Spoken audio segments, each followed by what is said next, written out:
Well, it looks like little Olympia got her wish.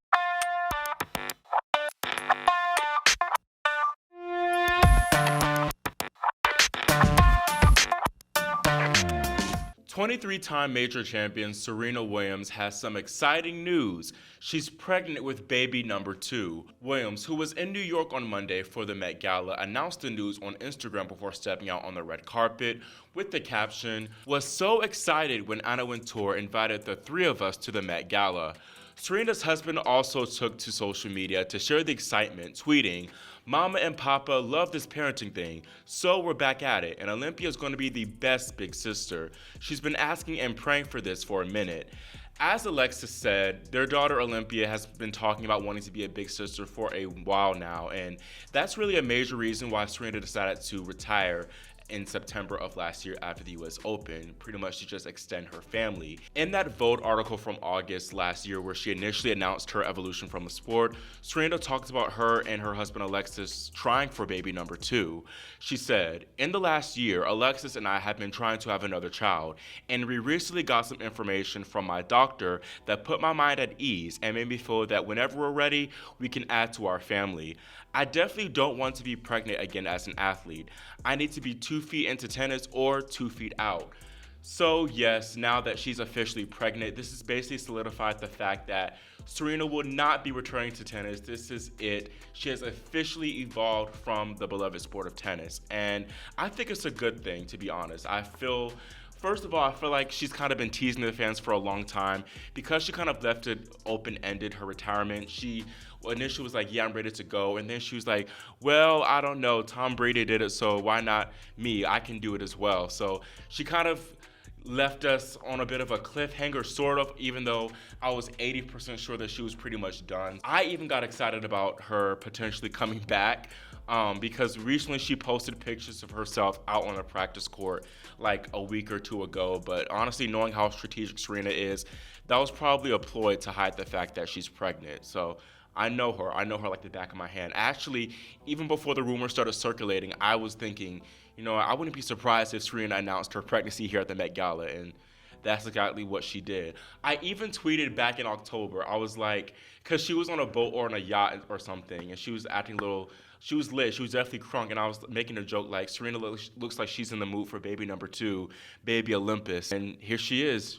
pregnant. So clearly her and Alexis were getting real busy, getting it on. So happy for them once again. Now, obviously, I keep saying I'm very happy for her, but I can't gloss over the fact that I am very nervous for her as well because of her history with having blood clots. She did have complications when she gave birth to her daughter Olympia back in September 2017, as she was rushed into emergency C-section and soon after dealt with life-threatening blood clots. She literally almost died giving birth to her daughter, and with her now being 41, I'm sure the risks are a little bit higher, so I'm just really praying for a safe and just smooth, seamless pregnancy. Just hoping for her health at this point. Just really praying for her health. I'm really hoping that everything goes smoothly. Reflecting on Serena's career, I honestly never really talked about her retirement like that. Obviously, if you don't know, I'm a huge Serena Williams fan. If it weren't for her, I wouldn't even be involved in tennis probably. I wouldn't even be speaking to you all right now, as she's probably the inspiration of me. She's literally the inspiration of me starting this channel. So Serena, you just mean so much to me. Really, she's just such a big part of my childhood. She's just a one of a million. Words can't describe how much she means to me as an inspiration and just as a role model of just a Black icon playing and just really taking over the sport like she and her sister Venus did. So really, I just want to I got to give a girl her roses, give a bee her roses, got to give the women her roses, because without her, like I said, I would not be here. I want to hit on the point that Serena did not have to come back last year at all. I honestly thought that she was pretty much done with tennis after she suffered that hamstring injury after Wimbledon, but she didn't do it for the slams, she didn't do it for the status, she didn't do it for the ranking.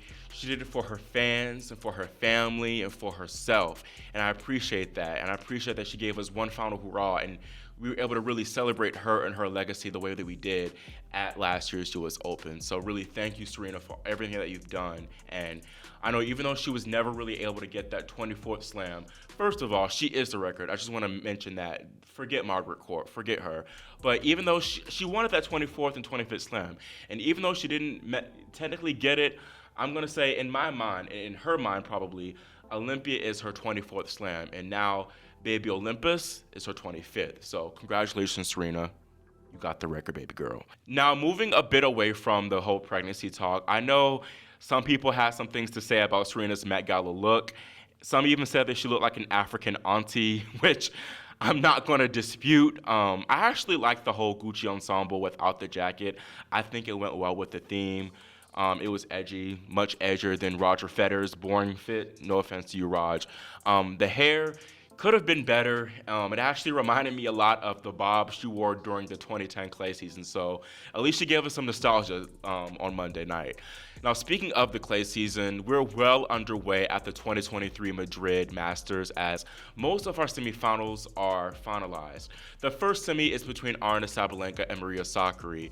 Aryna, the second seed, she did not face a seeded opponent herself to make the Final Four, but she still beat some quality opponents. She first took out Sorana Cristea, who beat her in the Miami Open quarterfinals earlier in the season. She also ended the Cinderella run of 16-year-old Mira Andreeva, who took out 2 top 20 players en route to making the 4th round. Sabalenka then recovered to take down Mayar Sharif, who actually made history as the first Egyptian player to make a WTA 1000 quarterfinal. Maria Sakkari, on the other hand, took out 2 seeds, Paula Badosa and Irina Camelia Begu, to make the Final Four. Sabalenka will be the favorite in my eyes to take this match. When these two played a couple months ago back at Indian Wells, she just totally dominated and really overpowered Sakkari, even on the slower hard courts there, even on the slower conditions there.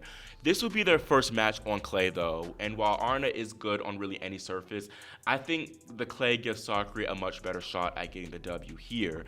I see this one going 3 sets, with Aryna taking this match in the end to advance to the final. Really what it comes down to is the Belarusian has been a really strong big match player this season, while Sakkari is kind of the total opposite. She's currently working through a funk right now in semifinals as she's lost her last 4 semifinal matches. Next, world number 1 Iga Swiatek has reached her 5th straight tour semifinal and will take on Veronika Kudermetova, who's in her maiden 1000 semi. Iga's had a pretty comfortable road to the Final Four, as she had one minor mishap in the 4th round against Ekaterina Alexandrova, where she squandered a match point before finishing that out in 3 sets. She just came off a dominant 6-love, 6-3 win over Petra Martic and looks well on her way to another final here in the Spanish capital. Veronika Kudermetova, meanwhile, has had to battle to get to this spot as she beat compatriots Anastasia Potapova and Daria Kasatkina 7-6 in the 3rd. She then beat 3rd seed Jessica Pegula today 6-4 in the decider. Iga will be the major favorite here to win this match for 2 main reasons. For one, she's never lost a set to Kudermetova in their 3 previous matches, and she's never dropped more than 3 games in a set in those 9 sets that they've played in. Those matches were also all in hard courts as well, so imagine what Iga will do on her favorite surface. Kudermetova, I'm praying for you.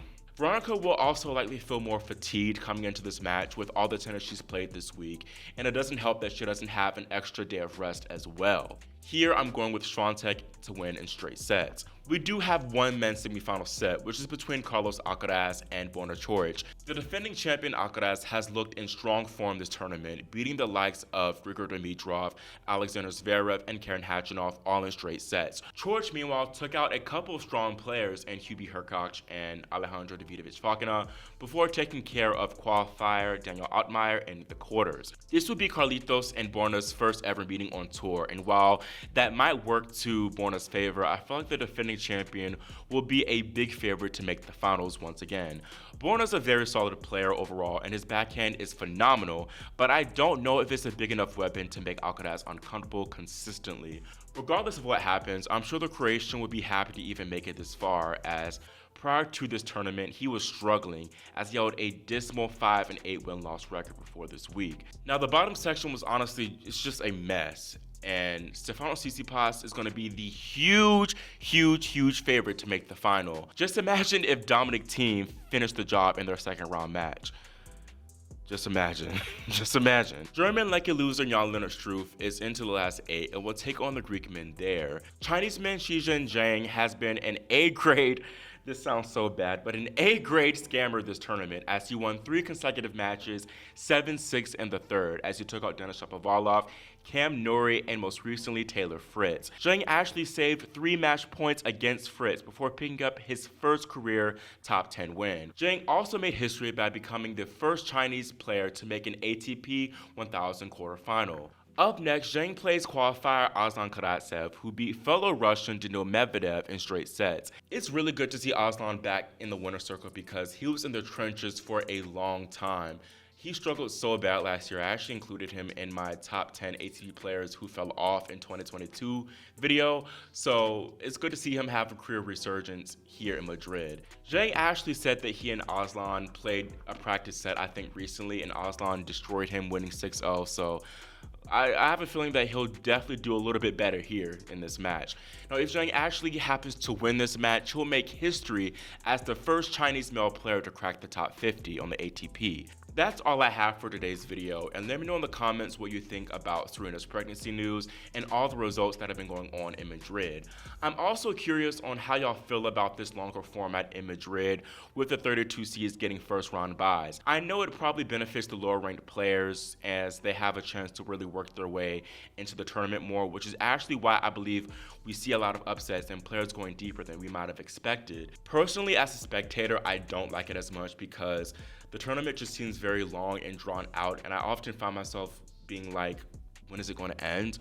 But I guess the more the merrier. It's probably a good thing for the tournament in itself as they're able to sell more tickets, so we'll see. I heard that Rome will also be adopting this system next year too, so I don't know, just let me know what y'all think about that. Anyways, make sure y'all subscribe to and click the notification bell so you're notified whenever I post new content. Thanks for watching, and I'll see y'all next time here on Grand Slam Tennis News Today.